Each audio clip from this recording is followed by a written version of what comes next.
야담과 옛날 이야기 가득한 백세야담, 정말 재밌어요. 저처럼 구독과 좋아요 잊지 말고 꼭 눌러주세요.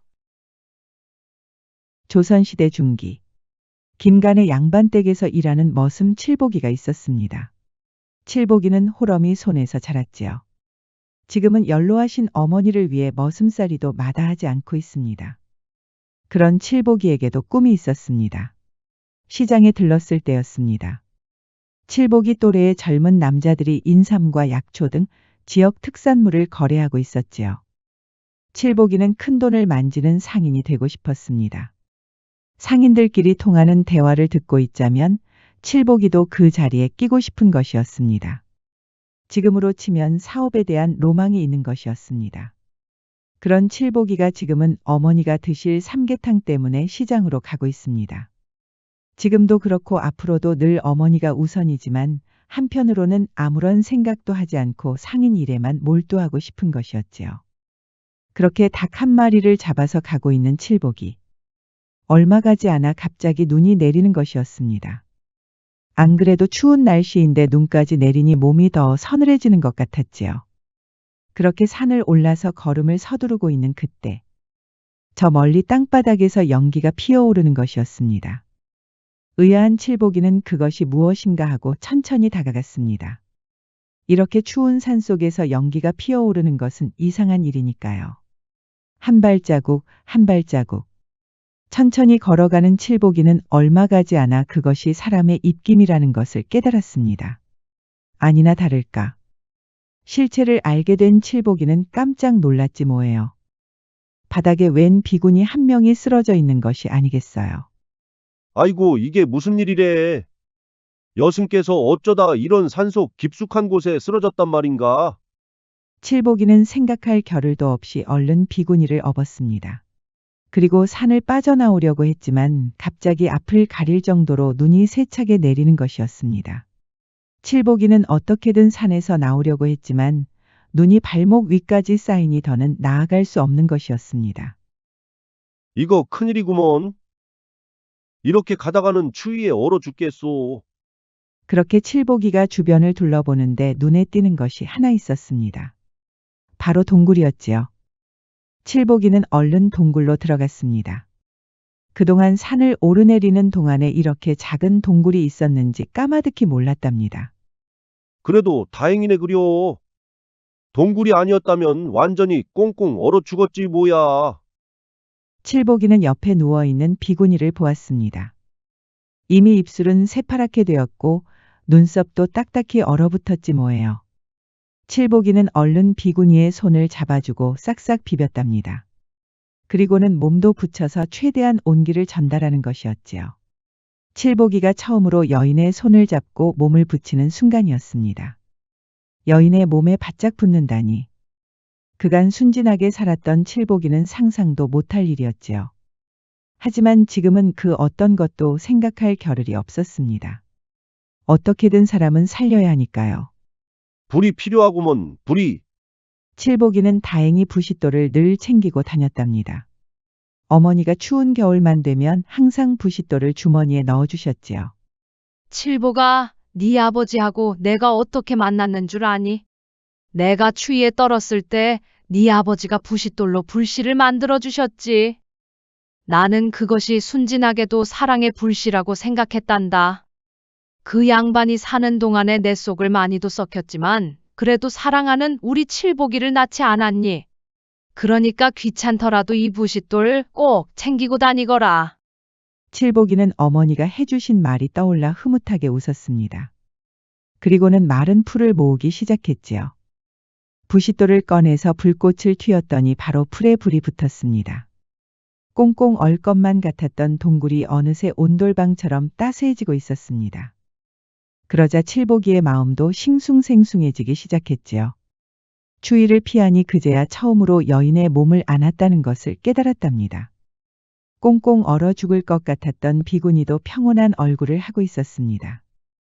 비구니가 온기를 되찾으니 칠복이 가슴에도 따스한 느낌이 전달됐지요. 그 때문일까요? 칠복이는 이상하게 비구니를 더 오랫동안 안아주고 싶었답니다. 이렇게 따스한 온기를 느껴본 적이 한 번도 없었기 때문이었지요. 여성의 온기라고는 어머니뿐이었고 늘 어머니를 위해 음식과 약재를 가져다 줬던 착한 칠복이. 그런 칠복이가 처음으로 여인을 품에 안으니 얼마나 좋았을까요? 그렇게 칠복이는 예상치 못하게 비구니와 하룻밤을 보냈습니다. 그렇게 하루가 지나고 칠복이는 눈을 떴습니다. 밖은 언제 눈이 내렸냐는 듯 따스한 햇빛이 들어왔습니다. 그리고 옆에서 조용히 누워있던 비구니가 몸을 꼬더니 천천히 일어서는 것이었습니다. 누구십니까? 저는 칠복이라고 합니다. 여승께서 쓰러져 계셔서 얼른 이 동굴로 데리고 들어왔습니다. 그러자 비구니는 자신의 몸을 훑어보더니 깜짝 놀라는 것이었습니다. 그제야 칠복이라는 남자와 하룻밤을 보냈다는 것을 깨달았지 뭐예요. 그럼 저와 밤새 여기 계셨단 말씀입니까? 어쩔 수 없었습니다. 여승께서 얼어 죽을 수도 있었으니까요. 놀란 비구니는 칠복이가 생명의 은인이라는 것을 뒤늦게 눈치챘지요. 그러자 칠복이에게 고개를 푹 숙이는 것이었습니다. 송구합니다. 저를 살려주신 은인을 타박할 뻔하였습니다. 칠복이도 정신을 차리고 여승에게 고개를 숙였습니다. 아닙니다. 여승께서 이렇게 목숨을 구하신 것만으로도 참 다행입니다. 다행히 눈이 그쳤으니 이제 돌아가셔도 될 것 같습니다. 비구니는 따스한 햇빛을 보더니 그제야 안심하는 눈치였습니다. 칠복이와 눈도 못 마주치더니 조금씩 웃음도 되찾는 것이었지요. 그럼 저는 이만 물러나겠습니다. 어머니가 저를 많이 기다리고 계실 겁니다. 그렇게 인사를 하고 물러나려고 하는데 비구니가 놀란 얼굴로 칠복이를 바라보는 것이었습니다. 칠복이는 그런 비구니의 표정을 눈치채지 못하고 부끄러워서 동굴에서 조용히 빠져나갔지요. 그렇게 칠복이는 집으로 돌아왔습니다. 그런데 이게 무슨 일인지. 집으로 막 들어가려는데 뒤에서 기척이 들리는 것이었습니다. 칠복이가 돌아보니 비구니가 서 있는 것이 아니겠어요. 아이고, 여승께서 여기까지 무슨 일로 오셨습니까?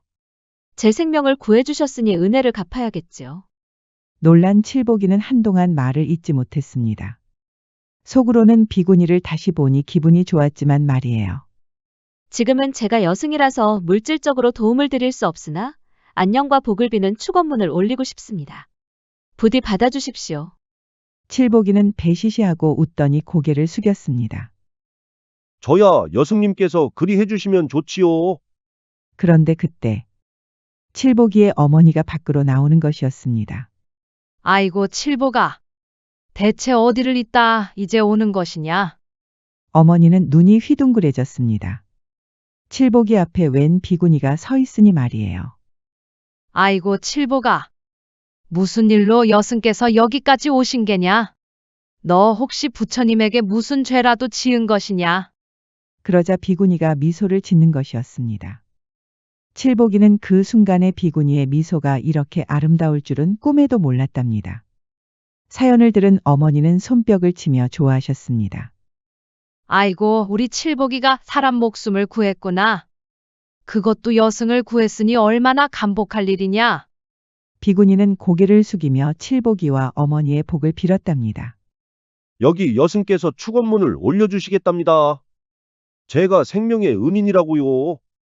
칠복이 어머니는 더욱더 기뻐하였지요. 아이고 이렇게 고마울 때가 있나? 안 그래도 우리 칠복이가 장가를 못 가서 속상했는데 여승께서 축원문을 올려주시니 분명히 조만간 장가를 가겠네 그려. 얼마 가지 않아 비구니는 직접 축원문을 들고 왔습니다. 칠복이와 어머니 앞에서 읽더니 따스한 미소를 지었지요. 칠복이 어머니는 마치 부처라도 온 것처럼 감격하는 것이었습니다. 그런데 이게 무슨 일인지. 비구니가 갑자기 칠복이와 어머니에게 절을 올리는 것이 아니겠어요. 여승께서 갑자기 웬 절이십니까? 그러자 비구니가 이렇게 말하는 것이었습니다.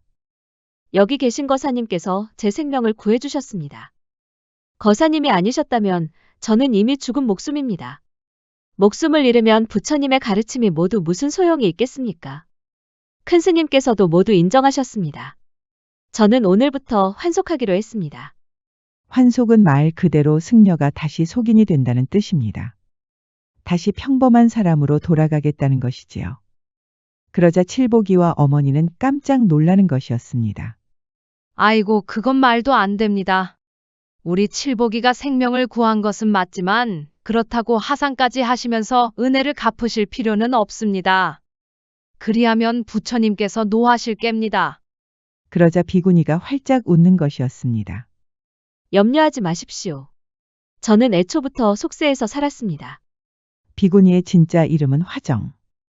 시골 동네에서 소장농을 하는 농부의 딸이었지요.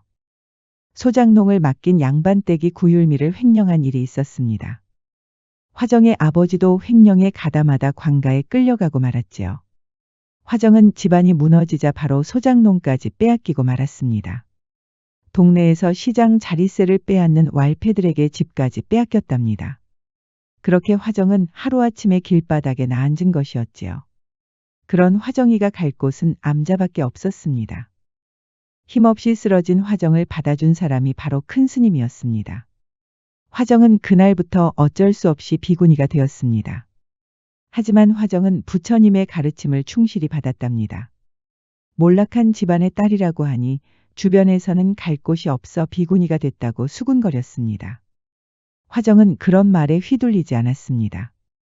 그 어떤 스님들보다도 더 열심히 부처님의 가르침을 따랐지요.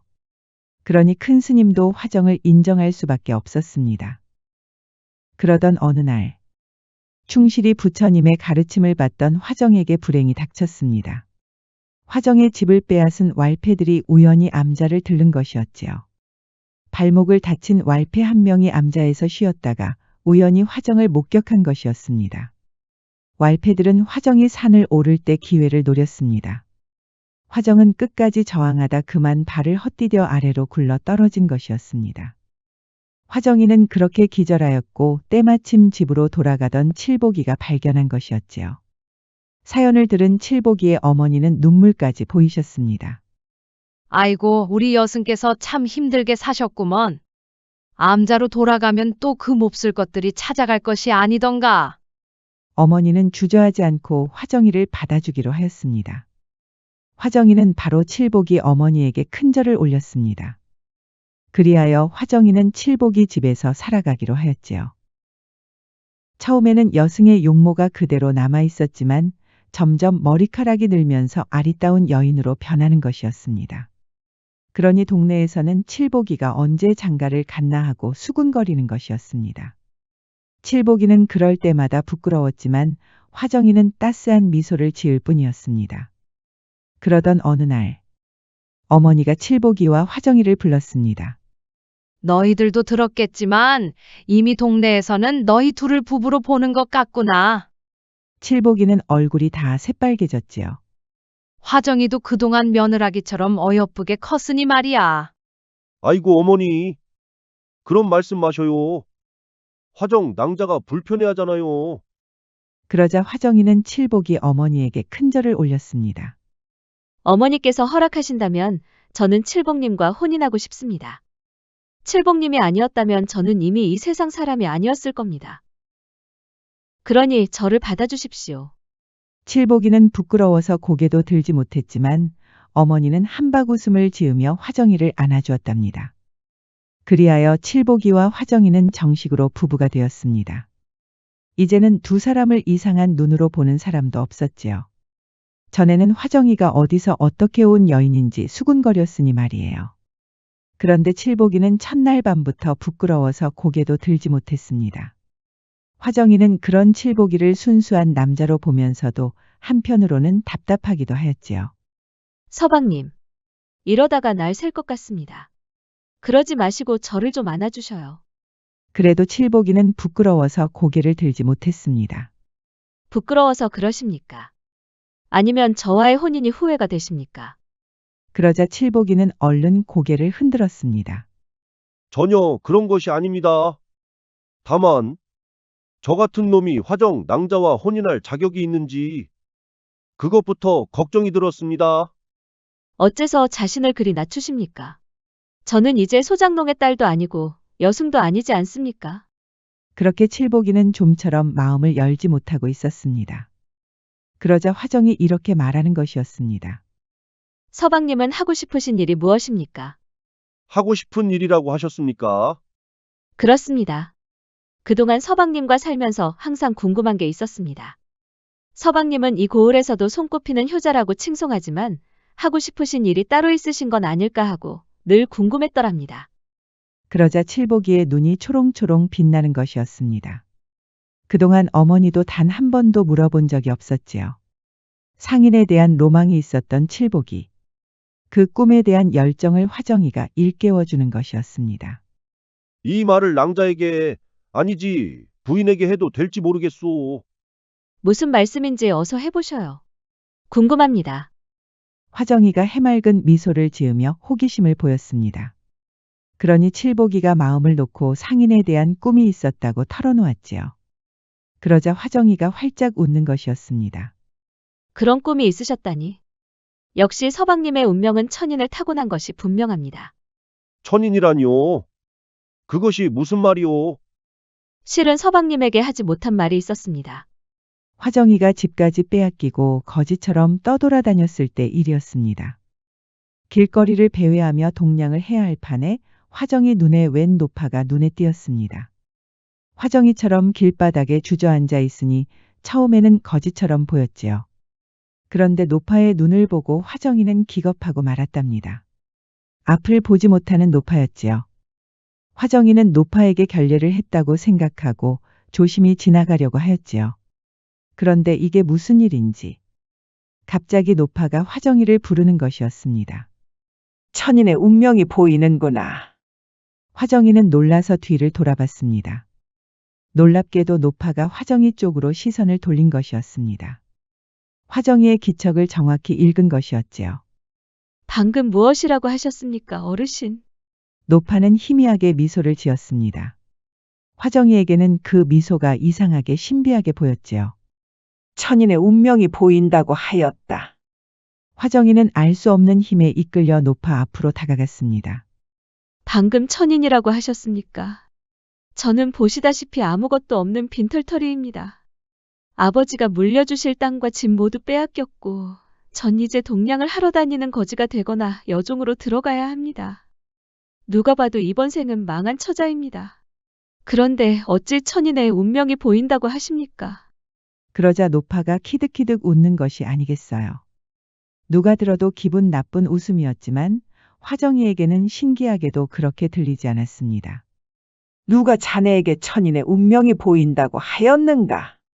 그럼 누구를 말씀하시는 겁니까? 사람 잘못 보신 겁니까? 노파는 흰자위를 드러내며 화정이를 빤히 바라보는 것이었습니다. 자네와 하룻밤을 보낸 남자에게 천인의 운명이 보인다네. 신기하게도 그 남자는 자신에게 천인의 운명이 있다는 것을 모르고 있지. 그것을 자네가 일깨워줘야 할 것이야. 그리고는 노파가 옆으로 누워버리는 것이었습니다. 내가 할 말은 다 끝났다네. 피곤해서 이제 좀 누워야 하니 어여 물러가게. 몸 조심하고. 화정이는 암자로 들어가면서 그 노파를 잊고 살았답니다. 큰 스님이 받아주면서 비구니가 됐으니 남자와 혼인할 일도 없었으니 말이에요. 그런데 왈패들에게 그렇게 당한 이후에 이제 목숨이 다했구나 하고 생각한 그때 눈을 뜬 화정이는 하늘나라에라도 온 줄 알았습니다. 분명히 차가운 산속에 누워 있었는데 따스한 온기를 받으며 깨어났으니 말이에요. 눈앞에는 순진해 보이는 머슴이 한 명 앉아 있었지요. 그때는 몰랐지만 칠복이가 생명의 은인이라는 것을 깨달았을 때, 그리고 혼인을 하는 그날에야 비로소 노파가 생각이 난 것이었습니다. 노파가 말한 천인의 운명을 타고난 남자가 바로 칠복이라는 것을 말이지요. 분명히 그 어르신께서 훌륭한 분을 만난다고 하셨습니다. 지금에야 생각이 났는데 아마 그 어르신께서는 관상가가 분명합니다. 앞이 보이지 않으셨지만 마치 저의 용모를 다 파악한 것처럼 보였습니다. 정말 신기한 일이죠. 화정이는 천인의 운명까지는 얘기하지 않았습니다. 칠복이에게 용기를 주고 싶은 마음은 있었지만 성급하게 나설 이유는 없었지요. 그저 칠복이가 하고 싶은 일을 하도록 격려를 해주려는 것이었습니다. 그거 참 신기한 이야기네요. 그래도 천인까지는 아니겠지요. 저는 그저 양반댁에서 머슴살이나 하는 천한 놈인데요. 화정이는 칠복이의 손을 따스하게 잡아주더니 이렇게 말하는 것이었습니다. 서방님, 저의 말을 잘 들으시고 그대로 따라주실 수 있겠습니까? 무엇을 말하시려고요? 일단 제 말씀부터 들어주시지요. 다음 날에 칠복이는 머슴살이를 하는 양반댁에게 가서 이렇게 말했습니다. 송구합니다, 대감마님. 저는 오늘부터 머슴살이를 그만둬야겠습니다. 양반댁에서는 놀랄 수밖에 없었지요. 열심히 군말하지 않고 일만 하던 칠복이가 하루아침에 그만둔다니 말이에요. 양반댁에서 만류해도 소용이 없었습니다. 칠복이는 바로 그날 머슴살이를 그만두었답니다. 그리고는 어촌으로 떠난다는 것이 아니겠어요. 어머니는 대관절 이게 무슨 일인가 하고 놀라는 것이었습니다.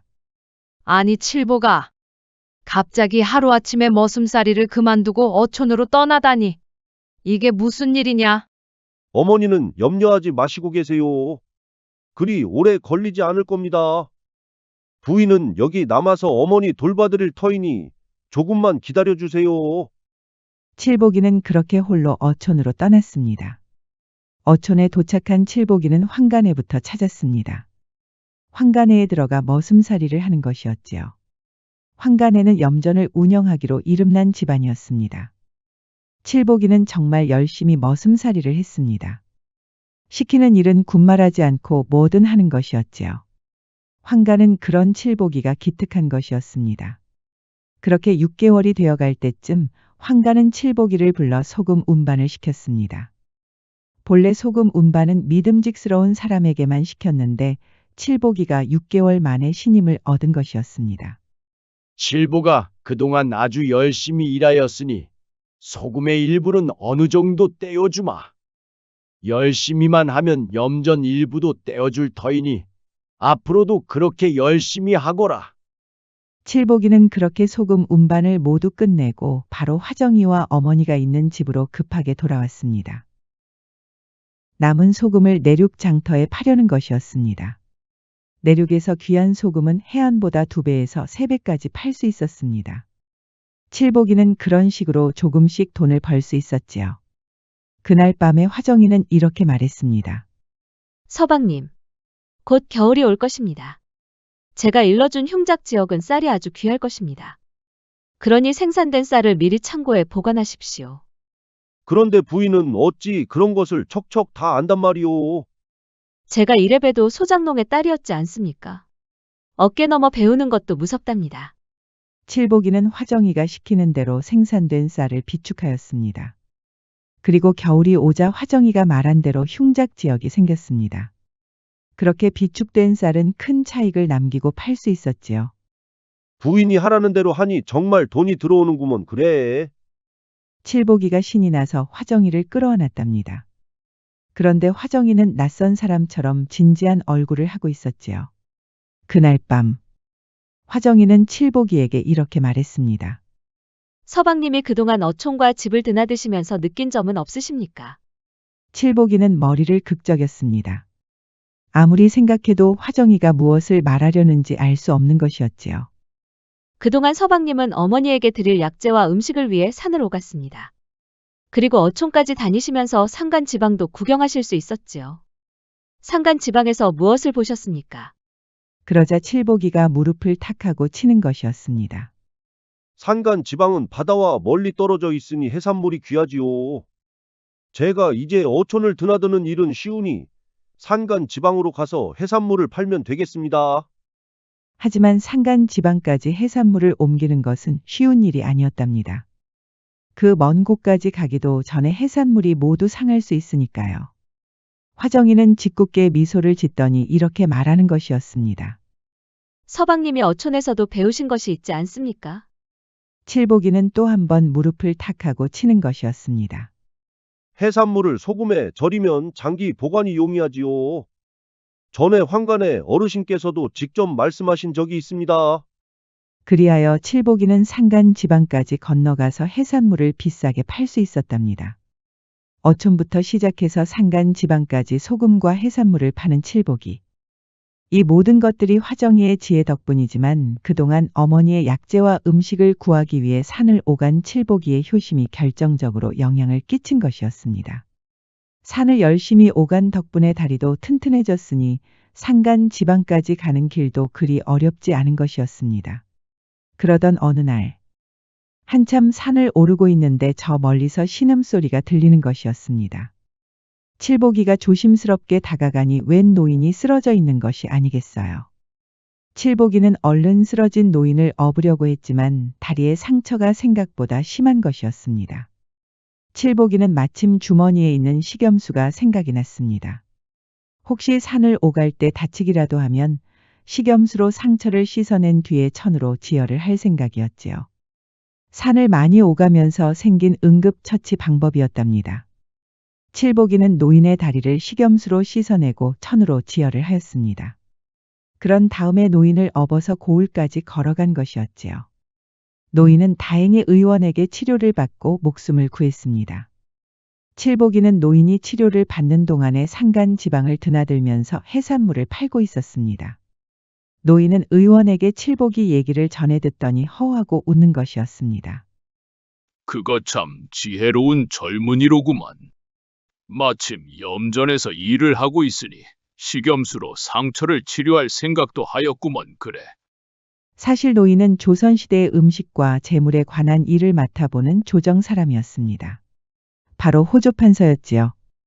모처럼 산책을 나갔다가 다리를 헛디뎌 산비탈에서 구르고 말았답니다.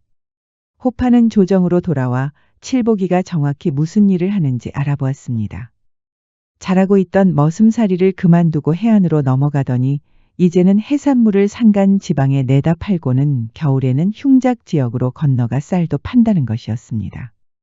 호파는 칠복이가 어떤 사람인지 갑자기 궁금해졌답니다. 그리하여 직접 칠복이가 있는 곳으로 찾아간 것이었지요. 워낙 바쁘게 일하고 있는 칠복이라서 호판의 얼굴도 알아보지 못했답니다.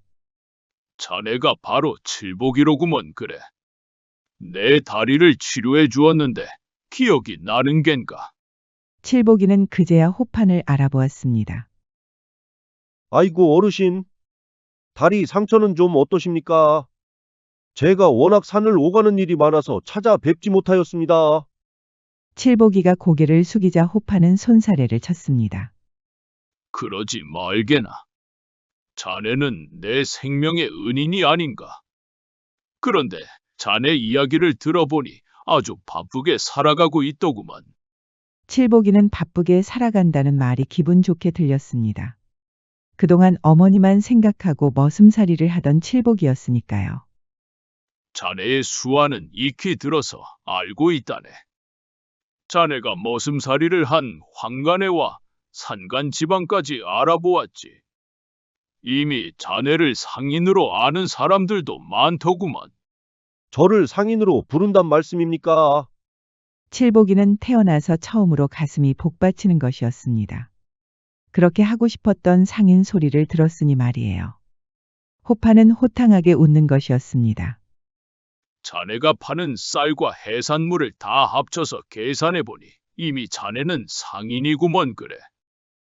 이 고을에서도 자네만큼 장사를 잘하는 상인도 드물걸세. 자네같이 능력이 좋은 사람이 아직도 머슴살이를 하고 있다는 건 말이 안 되지. 어떤가? 나와 손을 잡고 제대로 일을 해볼 생각이 없는가? 그런데 어르신은 무슨 일을 하시는가요? 호파는 활짝 웃더니 자신이 무슨 일을 하는지 알려주었답니다. 칠복이는 가슴이 두근거렸습니다. 지금 호판 대감이 찾아와서 사업을 제안하는 것입니다. 쌀과 소금을 운반하는 좋은 선이 있다네. 물품 일부를 자네가 맡아 유통하는 것이 어떤가? 관청에서 쓰는 쌀과 소금, 해산물을 정가보다 싸게 납품할 수도 있지. 물론 그 전에 자네의 종문서는 소각될 걸세. 이미 전하에게 자네의 이야기를 해두었지. 전하께서도 자네의 능력을 인정해 주셨네. 칠복이는 이것이 꿈인가 생시인가 하고 볼을 꼬집었습니다. 호파는 순수하고도 착실한 칠복이가 기특한 것이었습니다. 나중에 포구 사용권을 가져가면 해산물과 소금 유통에 아주 유리할 걸세. 그렇게 열심히 하다 보면 아전에 임명될 수도 있지. 칠복이는 그날 밤에 화정이의 손을 따스하게 잡아주었습니다.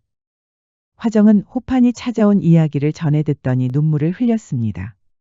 역시 그 노파가 옳았습니다. 서방님은 천인의 운명을 가지고 계셨습니다. 그러고 보니 그 노파가 궁금해졌습니다. 부인, 저와 함께 그 노파를 찾으러 가보시지요.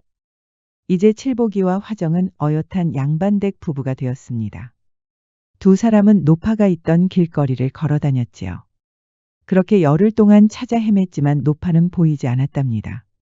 그러던 어느 날, 자포자기하고 돌아가려고 하는 그때, 길거리에 누워있는 노파가 보였습니다. 먼저 알아본 화정이 얼른 뛰어갔습니다. 어르신, 저를 기억하십니까? 노파는 앞이 보이지 않았지만 희미한 미소를 지었습니다. 옳거니 그거지 처녀구먼 그래. 화정이는 신기한 듯 웃었습니다. 때마침 칠복이도 화정이 곁으로 다가왔지요. 노파는 바로 칠복이가 온 것도 알아챘습니다. 희미한 듯 보였던 미소는 아주 밝은 미소로 바뀌었지요. 천인의 운명을 타고난 남자로구먼. 내가 말한 대로 자네가 일깨워줬구먼 그래. 지금은 무엇을 하고 계신가? 화정이는 흐르는 눈물을 닦았습니다. 저의 서방님은 이제 막 아전으로 임명됐습니다. 노파는 호흡을 한번 가다듬더니 화정이로 시선을 돌렸습니다. 그동안 자네가 고생을 많이 했구먼 그래. 천이는 결코 혼자의 힘으로는 될 수 없는 것이지. 그간 고생한 흔적이 역력하구먼. 화정이와 칠복이는 그 자리에서 노파에게 큰 절을 올렸습니다. 길거리를 지나가는 사람들은 다들 의아한 얼굴을 하고 있었지요. 양반댁의 부부가 거지 행색의 노파에게 절을 올리니 말이에요. 그 선한 마음, 그 착실한 마음, 잊지 말고 살아가게. 난 이만 자야겠으니 물러가시게. 그렇게 화정이와 칠복이는 고을에서 가장 유명한 부자가 되었답니다. 노련한 여행자에게는 정해진 계획이 없다고 합니다. 노자는 여행자의 목적이 도착은 아니라고 하였지요. 여행을 떠났을 때 안내자가 있으면 참 편합니다. 하지만 때로는 스스로를 모험에 떠맡겨야 하는 법입니다. 갈 곳을 정하지 말고 지도에도 나오지 않은 새로운 길을 찾아가는 것이지요. 우리 칠복이는 어머니만을 위해 머슴살이를 하였습니다. 그러다 화정이를 만나면서 해안으로 떠나는 모험을 시작했습니다. 그렇게 시작된 여정의 마침표는 그렇게 꿈꾸던 상인. 그리고 아전으로 임명이 되면서 고을에서 가장 유명한 부자가 된 것입니다. 노자가 말한 것처럼 정해진 계획 없이 여정을 시작해보는 게 어떨까요? 지금까지 백세야담 18번째 이야기였습니다. 백세야담 많이 사랑해주세요. 구독과 좋아요, 알림 설정도 잊지 마시고 꼭 눌러주세요. 애정이 담긴 댓글도 많이 부탁드립니다. 야담과 옛날 이야기 가득한 백세야담 어떠셨나요? 앞으로도 재밌고 감동적인 이야기가 가득하니 많이 기대해주세요.